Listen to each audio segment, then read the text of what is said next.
ভালো মানুষের সোহবত, ভালো মানুষের সাথে থাকা, ভালো মানুষকে বন্ধু বানানো, এটা গুরুত্বপূর্ণ জিনিস। আমাদের যেন এমন কারোর যেন না হয় যে আমার সাথে কোনো ভালো মানুষের সম্পর্ক নাই। সবাই চিন্তা করবেন যে আজকের পর থেকে আমি একজন ভালো মানুষকে বন্ধু বানাবো। কি বলেন, পারবেন না ইনশাল্লাহ? আপনার কাছে যে ভালো তাকেই আপনি বন্ধু বানান। সবাই চিন্তা করবেন আজকে থেকে আমি একজন ভালো মানুষকে বন্ধু বানাবো, যেন নবী সাল্লাল্লাহু আলাইহি ওয়াসাল্লামকে বন্ধু বানানোর কারণে সাহাবায়ে কেরাম এত দামি হয়েছে, আমিও যেন ভালো মানুষকে বন্ধু বানানোর কারণে আমিও এত দামি হয়ে যাব। সাইয়্যিদুনা আবু বকর সিদ্দিক রাদিয়াল্লাহু তাআলা আনহু আশারায়ে মুবাশশারা বিল জান্নাহ, দুনিয়ায় থাকা অবস্থায় জান্নাতের সুসংবাদ পাইছেন। হযরতে আবু বকর সিদ্দিক রাদিয়াল্লাহু তাআলা আনহু ইসলামের প্রথম খলিফা।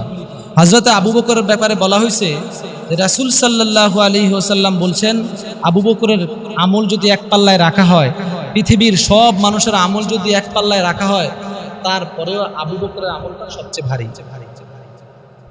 রাসূল সাল্লাল্লাহু আলাইহি সাল্লাম একদিন বলছেন যে জান্নাতের মধ্যে 7টা দরজা, 7টা জান্নাত থাকবে, প্রত্যেকটা জান্নাত মানুষকে ডাকবে, এই রোজাদার আমার জান্নাত দিয়ে, আমার দরজা দিয়ে প্রবেশ করো।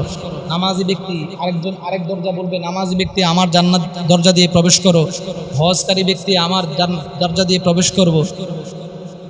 তখন হযরত আবু বকর সিদ্দিক রাদিয়াল্লাহু তাআলা আনহু রাসূলকে জিজ্ঞাসা করছে, ইয়া রাসূলুল্লাহ, এমন কি কোনো ব্যক্তি হবে জান্নাতের সবগুলো দরজা তাকে ডাকবে? রাসূল সাল্লাল্লাহু আলাইহি সাল্লাম চিন্তা করে বলেন, আবু বকর তুমিই সেই ব্যক্তি, জান্নাতের সবগুলো দরজা দিয়ে তোমাকে ডাকবে। আবু বকরের আমল অনেক বেশি ছিল তা না, রাসূল সাল্লাল্লাহু আলাইহি সাল্লাম নবুয়তের পরে আবু বকরের আমল সর্বোচ্চ ছিল, ইসলাম গ্রহণ করছেন, তারপরে বাঁচছেন সর্বোচ্চ 25 বছর। নবীর ইন্তেকালের 2 বছর পর আবু বকর ইন্তেকাল করছে। রাসূল সাল্লাল্লাহু আলাইহি সাল্লাম নবুয়ত পাওয়ার পরে 23 বছর বাঁচছেন, আরো 2 বছর ধরলে 25 বছর। এই 25 বছরই তিনি ইসলামের আমল করছেন, এর বেশি না। আমার বয়স তো এখানে 26-এর মতো, আপনাদের বয়স এখানে 40, 50, 60 আছে। আমল শুরু থেকেই মুসলমান না আমরা সবাই শুরু থেকেই মুসলমান। তা আবু বকর এত অল্প সময় কি আমল করছেন, এত দামি হয়ে গেছেন।